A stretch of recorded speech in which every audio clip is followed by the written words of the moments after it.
हमनी के प्रेम के शुरू भइल होली रहे के बात करत में केहू देख लिहल पकड़ लिया लो तो पंचायत तो ई पकड़ा गइल लो तो ओकर बाद से शादी हो गइल तो ढंग से राखत।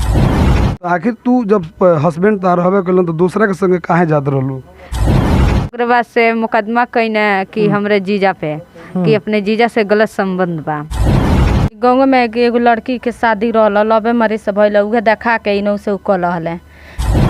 नमस्कार प्रणाम, मैं हूं सत्येंद्र सिंह और आप खबर गांव तक देखना शुरू कर चुके हैं। कल आए दिन प्रेम प्रसंग का मामला लगातार थाने से लेकर के और कोर्ट कचहरी तक चक्कर काटने पर मजबूर भी है और कहीं ना कहीं में शुरुआती दौर में प्रेम मोहब्बत तो हो जा रहा है, लेकिन अंत तक किसी का प्रेम मोहब्बत साथ नहीं दे रहा है। प्रेमी कभी तो कभी प्रेमिका धोखेबाज के रूप में सामने आ जाते हैं। आज ऐसे ही मामला एक हमारे बीच आया है और आप लोगों के सामने मैं लाने का प्रयास किया हूं कि एक अबला है, एक महिला है, एक युवती है जिनको 4 साल पहले एक गांव के लड़के से प्रेम हो जाता है और प्रेम प्रसंग इस कदर बढ़ता है कि गांव में कुछ लोग इन लोगों को मिलने के क्रम में पकड़ लेते हैं और पकड़ने के बाद दोनों का शादी कराते हैं। यहाँ तक की बात नहीं रुकती है, बात जो है कोर्ट मैरिज तक पहुँचने का प्रयासरत ये लोग रहते हैं।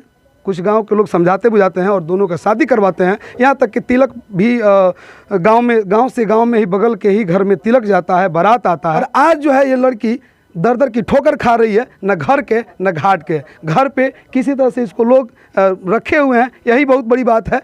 और वहाँ से यानी कि ससुराल से इसको भगा दिया गया है। ये लड़की दर दर की ठोकर खा रही है, थाना पर भी जा रही है। थाना भी कितना सुन रहा है इसके जुबानी जानने का प्रयास करेंगे। का नंबर? अनीता। कितना दिन पहले ये घटना भई रहे? कहा मैंने शुरुआती दौर कहाँ से शुरू भई रहता लोग के प्रेम कथा? हमनी के प्रेम के शुरू भइल होली रहे शादी के 6 महीना। शादी के 6 महीना पहले उसी तरह लेके बात करत में केहू देख लिहल पकड़ लिया लो तो पंचायत भइल, थाना पुलिस सब भइल तो थाना द्वारा शादी भइल।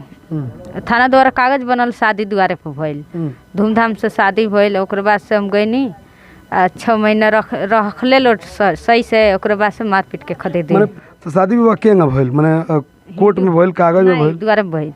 तिलक गई रहे? हाँ, तिलक गइल है, बारात भी आइल है, दान दहेज भी दियाइल है। हाँ, सब भइल है, जौन जौन मांगल लो तो हाँ तो दियाइल। हाँ, ओकर बाद भी माने आज तरह के छोड़ दिहल लोग काहे? कितना दिन बाद छोड़ दले? 6 महीना।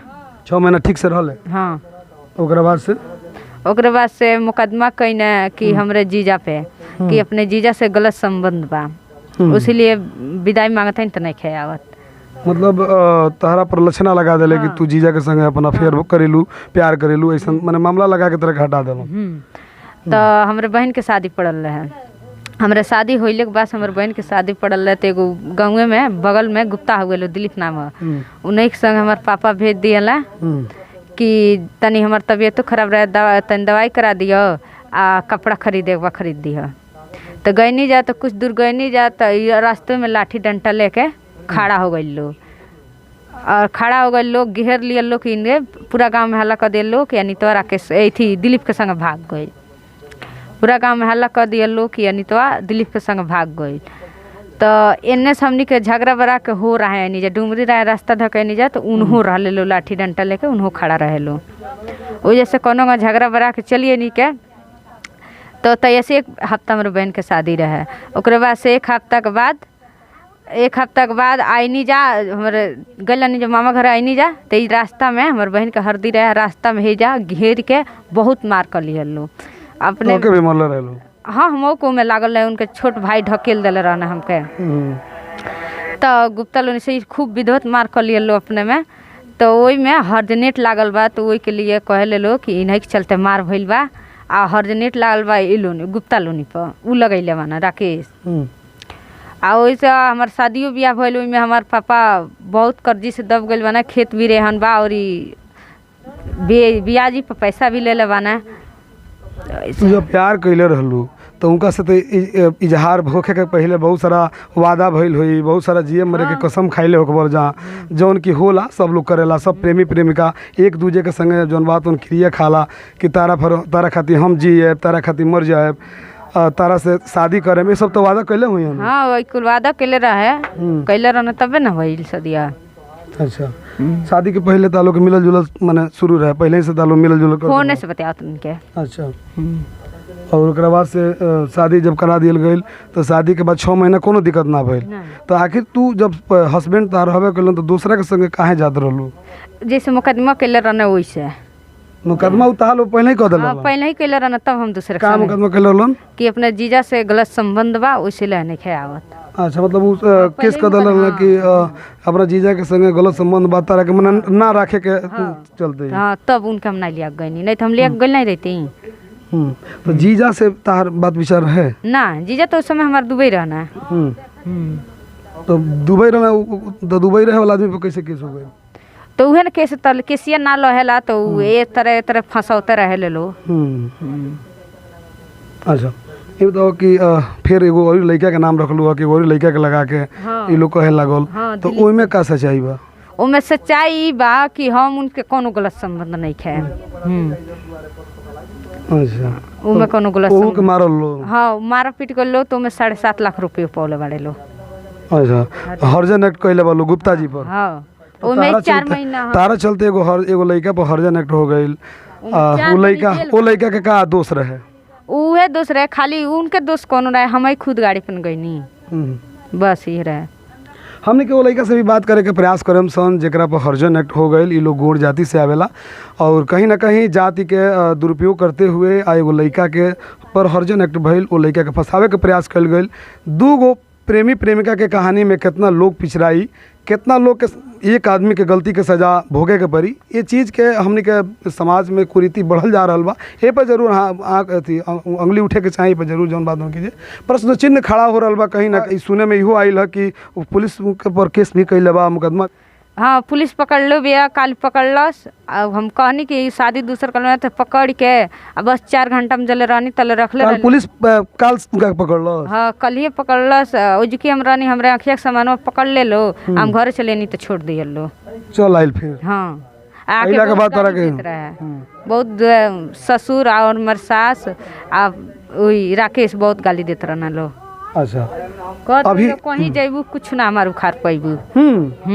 और शादी दूसर कर ले बार? हाँ, लड़का भी बाऊ? हाँ, एक बच्चे। कितना दिन पहले शादी भइल रहे कि लड़का हो गए? उ जैसे हमार शादी भइले के बाद उ साल भर के बाद शादी कर रहला। अच्छा, तो साल भर के बाद तू जानलू कि शादी हो गई? नहीं, खाली जले के ना हम जननी। कितना दिन पहले? अभी 4 दिन होता लैले। तब जाके थाना में केस कैले बड़ू कि पहले तारा कहीं ना कहीं आशा रहे का जे अहिन तो हमरा के अपना ली हम? हाँ, कहीं ना कहीं रहे, प्यार पर भरोसा रहे अपना। कहीं ना कहीं इस लड़की को अपने प्रेम पर भरोसा था कि हमने प्रेम किया है, और प्रेम जो इस कदर बढ़ा था कि प्रेमी जो है कि कई वादे और कई जो है कह सकते हैं कि जब प्रेम का प्रमाण चढ़ता है तो लोग वादा करते समय मुकरते नहीं हैं, कि कोई भी वादा कर लेते हैं और उस वादा को कितना निभाते हैं ये तो सामने है। और ये मामला पहला नहीं है, लगातार मामले सामने आ रहे हैं।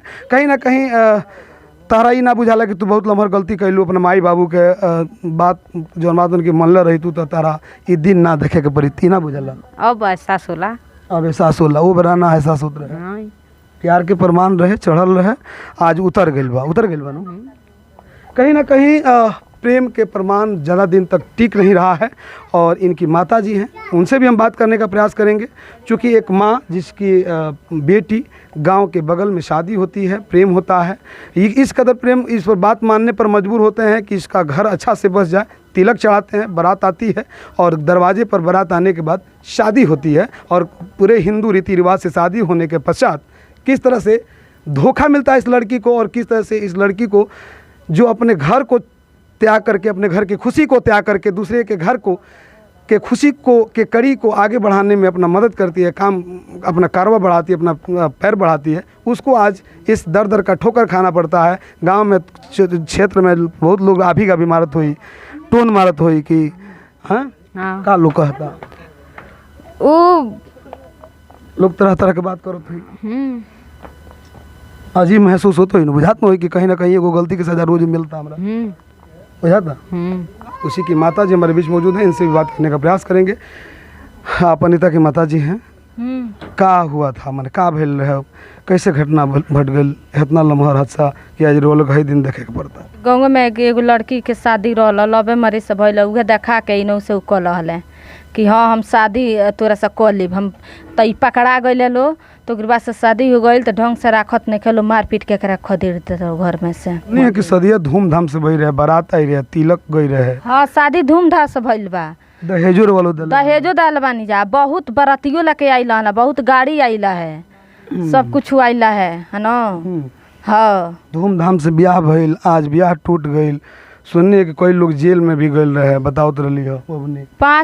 पाँच जना जेल में गइल है, दिलीप थी विकास रामू उषा जेल में, मतलब माता जी हैं यहाँ पे। हाँ अच्छा कितना है माता जी?